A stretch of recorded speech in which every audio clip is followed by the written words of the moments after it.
If a guitar breaks, you can fix or replace it. But if your voice goes, you're pretty much fucked.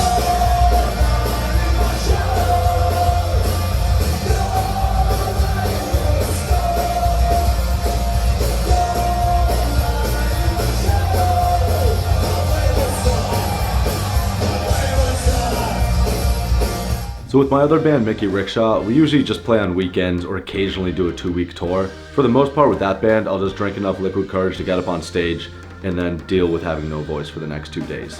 However, in the Rumjacks, I just don't have that option.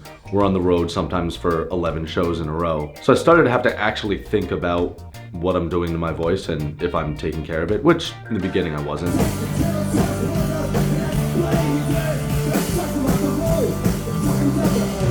So I've never taken vocal lessons or any kind of music lessons. This is just a culmination of advice that I've picked up and experimented with, and this is what works for me. Also, follow what I say, not what I've done. I don't do this for every show. I break these rules all the time. This is just kind of a best case scenario for preparing for a show. So first things first, you gotta take it easy on your voice the day of. If you're at a loud bar or venue the day of the show, which you probably are, you just gotta take it easy on your voice. And whispering is absolutely the worst thing you can do. Do not whisper. Now, what you eat and drink is gonna have a huge impact on how you sound. First things first, drink a lot of water. Hydration is the most important thing for your voice. You can try all the vocal sprays and honey that you want, but water is the only thing that's actually going to hydrate your vocal cords from the inside. Now, dairy is the absolute enemy. Do not drink any milk the day of the show. First of all, it's really fucking weird that you'd be drinking milk at a bar anyway. Don't do that. But dairy creates a lot of phlegm and you're gonna sound like you're coughing up a lung every 10 seconds, so just stay away from dairy altogether. Alcohol and caffeine, yeah, they're gonna dry out your voice, so try to stay away from them, but follow what I say, not what I've done. Now, if you're gonna drink alcohol, stay away from beer. The last thing you want is to have carbonation making you sound like Rick Sanchez the entire set. Hey, Morty, let me ask you a question real quick. Plus, when you're trying not to belch on stage, you're using your diaphragm muscles to hold in carbonation rather than use it to control your voice like you're supposed to. Every singer's made the mistake. I make that mistake a lot, but this is just advice. Now, I make this vocal tea before sets that I swear by. It's chopped up ginger, lemon, and a ton of honey in hot water. The lemon and the citrus is really good because it gets rid of phlegm. The ginger eases any soreness that you might have in your throat. And I don't exactly know what the honey does. I'm assuming it like traps moisture or something. I really don't know. All I know is the honey works. Just use it. So I do a full body track and field stretch routine before we go on. I know that sounds insane, but if you think about it, the set is like an hour and a half of cardio, and when you do that every night, you really need to actually make sure that you're taking care of your muscles, because the last thing you want is like a bad calf muscle to like completely fuck up your whole set. Yeah, on the 2-week party tours, you don't really need to do this stuff, but when you're living on the road, you have to think about this stuff. As for vocal stretches themselves, I usually do neck rolls, tongue stretches. And then there's this weird thing that I learned from Ezra from Leftover Crack. You take this part of your throat and move it left and right, and you should actually feel it clicking. He swears by it, so I started doing it. It actually helps, I think. So once I'm all stretched out and ready to sing, I start light by just humming some scales. It doesn't matter if you don't have a guide with you or the notes are off. You don't actually have to be hitting the notes perfectly. All that matters is that you have your voice starting to move.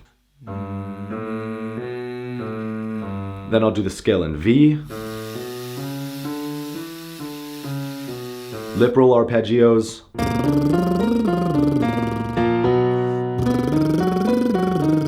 Goog arpeggios. And then sliding ahs. After doing that for a few minutes, I'll just sing. There's a few songs that I have as a go-to. This tour, we've been singing Wayfaring Stranger before every set. It's perfect because it starts with all these nice, long, held low notes, and then it goes high in the chorus. It's just a good one to get warmed up with. I also like singing Foggy Dew because one of the notes in there hits like the top of my vocal range. So if I can hit that, then I'm ready to go on.